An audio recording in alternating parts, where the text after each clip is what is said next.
ఈ బ్యాంక్ ఎగ్జామ్లో రీజనింగ్ అలాగే క్వాంటిటేటివ్ యాప్టిట్యూడ్ అదేవిధంగా ఇంగ్లీష్ 3 సబ్జెక్టులు ఉంటాయి.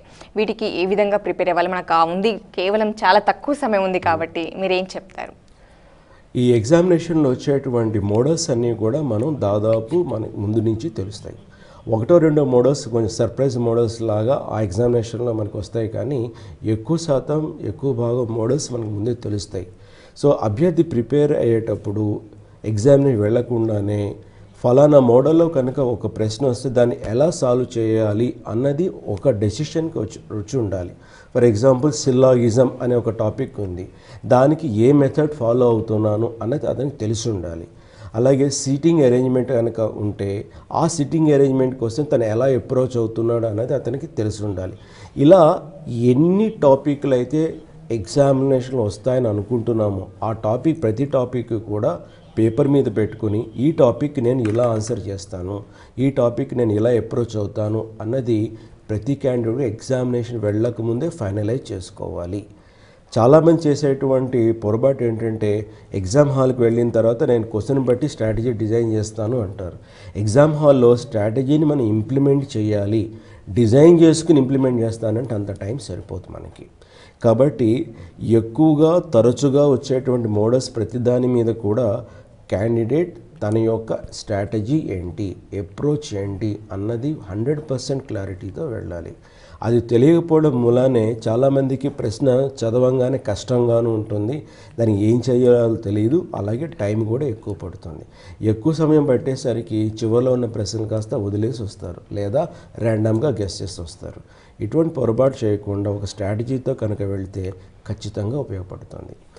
అలాగే మన ఇండివిజువల్గా ఒక సబ్జెక్ట్ తీసుకున్నాం అనుకోండి, క్వాంటిటేటివ్ యాప్టిట్యూడ్లో ఎక్కువ భాగం ప్రశ్నలు అంటే మనకి 60 to 70% క్వశ్చన్స్ అన్నీ కూడా డేటా ఇంటర్ప్రిటేషన్ మీద వస్తాయి. డేటా ఇంటర్ప్రిటేషన్లో మనకు సాధారణంగా కనిపించే ఒక టేబుల్ వస్తుంది, ఒక పై చార్ట్ వస్తుంది, ఒక గ్రాఫ్ వస్తుంది, రాడార్ డయాగ్రామ్ వస్తుంది, ఇవన్నీ కూడా ఎక్స్పెక్ట్ చేసేవే. సో ఒక్కొక్క దానికి మనం ఎలా వెళ్ళాలి, ముందు క్యాప్షన్ అనేది చదవాలి.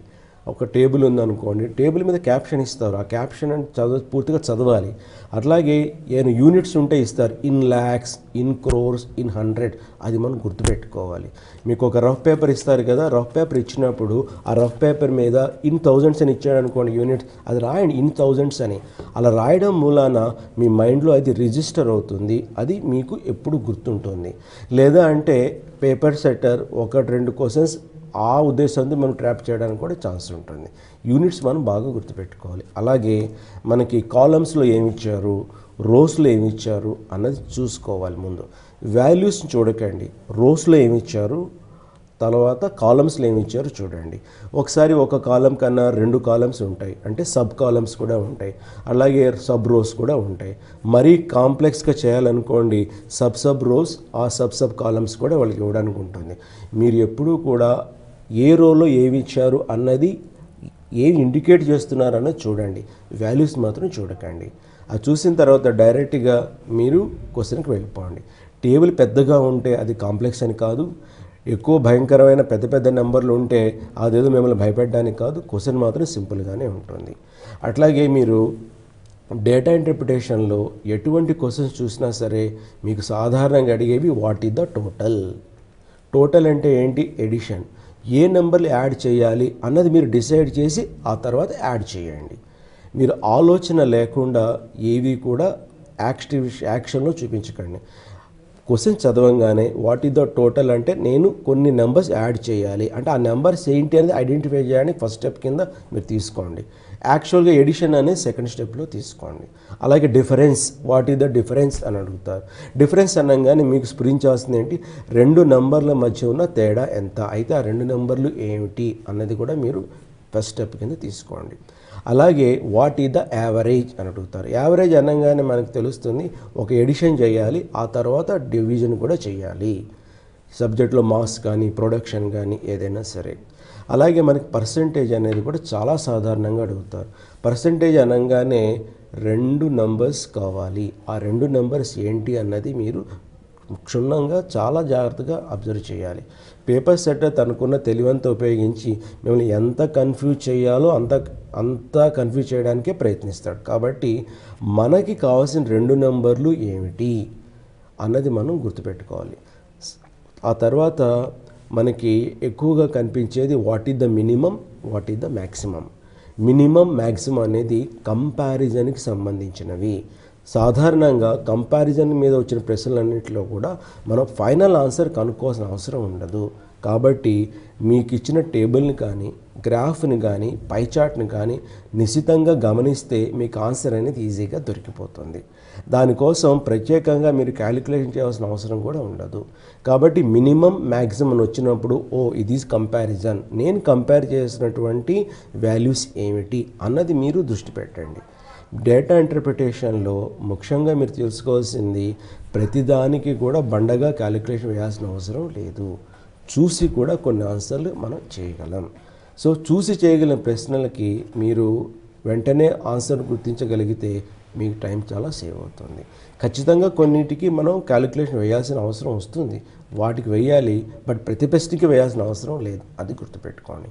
అలాగే ఒక్కొక్కసారి మనకి పై చార్ట్ అండ్ టేబుల్ 2 కూడా కల్పిస్తారు. అలా 2 కల్పించినప్పుడు ముందు పై చార్ట్లో ఉన్నటువంటి వాల్యూస్ అన్నిటికీ, ఫర్ ఎగ్జాంపుల్ పర్సంటేజ్ అని ఉందనుకోండి, 20% of so and so 5000 student. So 20% అంటే 1/5 ఇమీడియట్గా మనం వాల్యూ రాసుకోవాలి. అట్లాగే 21% అని ఉందనుకోండి, మీరు క్యాలిక్యులేట్ చేస్తే కుదరదు. 20% ప్లస్ 1%. అలాగే what is 18%? 20% minus 2%. What is 33%? 30% plus 3%. 27%, 30% minus 3%. 9% means 10% minus 1%. 11% అంటే 10% ప్లస్ 1%. మీకు చాలా హెల్ప్ చేయాలని వాళ్ళు ఆ విధంగా ఇస్తారు. కాబట్టి ముందు పై చార్ట్లో ఉన్నటువంటి వాల్యూస్ అన్నీ కూడా మీరు కనుక్కోండి. ఆ తర్వాత టేబుల్కి వెళ్ళండి, మీకు చాలా ఈజీగా ఆన్సర్ అనేది దొరుకుతుంది. చాలామందికి డేటా ఇంటర్ప్రిటేషన్లో చూడంగానే భయం వేస్తుంది. మీరు భయపడకండి. పేపర్ సెట్ నాకు హెల్ప్ చేయడానికి ఇది ఇచ్చాడు అని అనుకోండి, hi table, hi pie chart అని చెప్పండి. అప్పుడు మీకు ఒక రకమైనటువంటి ర్యాపో ఎస్టాబ్లిష్ అయ్యి మీ మనస్సు కుదురుగా ఉంటుంది, మీ ఆలోచన నిశ్చితంగా ఉంటుంది.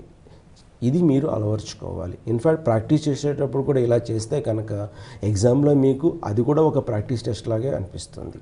అలాగే సిట్టింగ్ అరేంజ్మెంట్లో మీరు చూడంగానే వాళ్ళు ఇచ్చిన ఇన్స్ట్రక్షన్స్ మొత్తం కూడా రామాయణ భారతం మొత్తం చదవకుండా మీరు ముందు అడగండి, what is the shape, how many army there, how many people are there, కితనే ఆద్మీ తే, ఇది మీరు గుర్తుపెట్టుకోండి.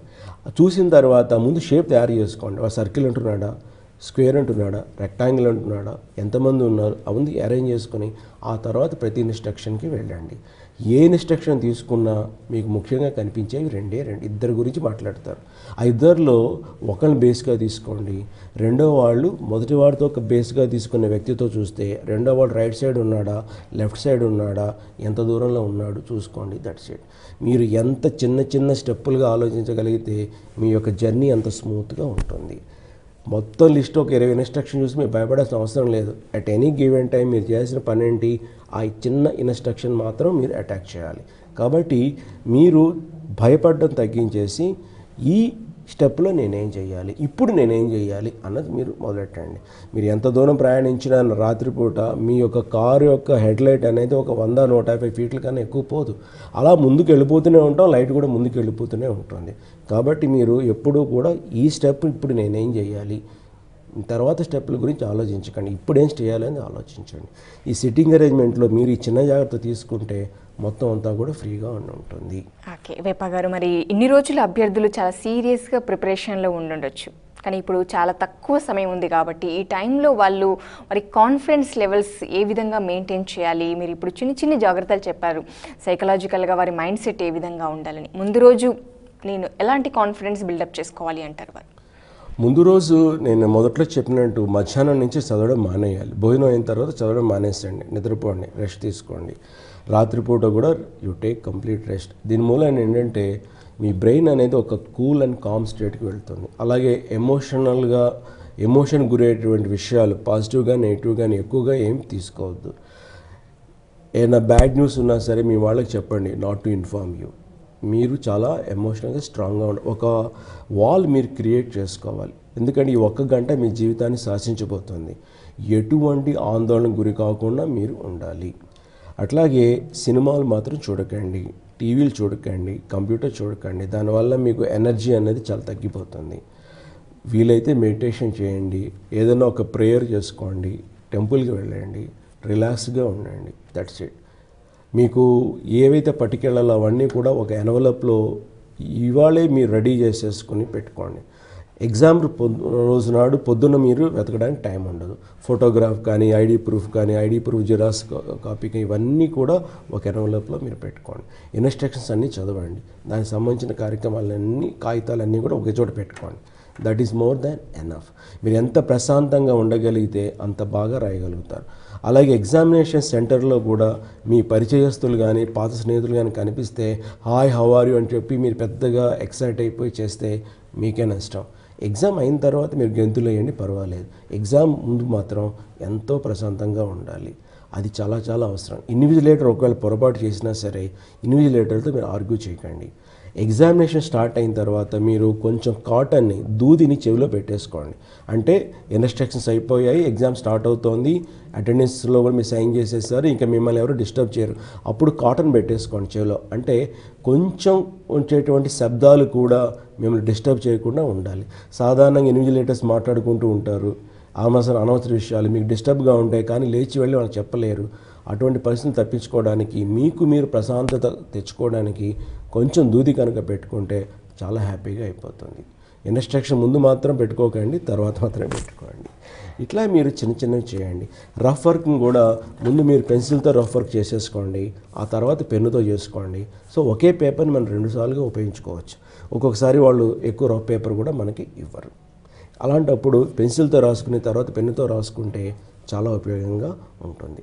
ఇవన్నీ కూడా ప్రాక్టికల్గా మేము స్టూడెంట్స్లో ఏం ఇబ్బంది పడుతున్నారు, దాన్ని ఎలా వాళ్ళకి సాల్వ్ చేయాలని ఆలోచించి ఇవన్నీ కూడా మేము చేస్తున్నాం. కాబట్టి మీరు కూడా ఉపయోగిస్తే మీకు కూడా డెఫినెట్గా ఉంటుంది. మీ యొక్క ప్రిపరేషన్ ఏదైతే చేశారో దాని మీద నమ్మకం పెట్టండి. ఇప్పటిదాకా ఏం చేశారో దాని మీద నమ్మకం పెట్టండి. ఏం చేయలేదో దాని గురించి మర్చిపోండి. మీరు చేసిన ప్రిపరేషన్ మీద మీరు నమ్మకం పెట్టినప్పుడు మీకు హ్యాపీగా మార్కులు వస్తాయి. 100% మార్క్స్ రావాల్సిన అవసరం మనకు లేదు. మీకు ఎన్ని తెలిస్తే అన్ని పెట్టండి, అదే మీకు సక్సెస్ని తీసుకొస్తుంది. ఈ విషయం మాత్రం గుర్తుపెట్టుకోండి. ఎప్పుడు మాత్రం గెస్ మాత్రం చేయకండి. ఈ డిసిప్లిన్ మాత్రం ఖచ్చితంగా ఫాలో కావాలి.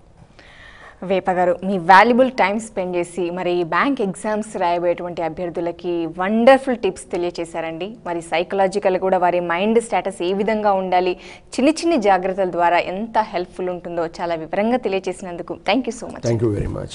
చూసారు కదా, ఈరోజు మన గైడ్ కార్యక్రమంలో బ్యాంక్ ఎగ్జామ్స్ రాయబోయే అభ్యర్థులకి చాలా తక్కువ సమయం ఉంది కాబట్టి మరి ఈ సమయంలోనే ఎలాంటి జాగ్రత్తలు తీసుకోవాలో చాలా వండర్ఫుల్ టిప్స్ మన డాక్టర్ సిఎస్ వేప గారు అందించారు.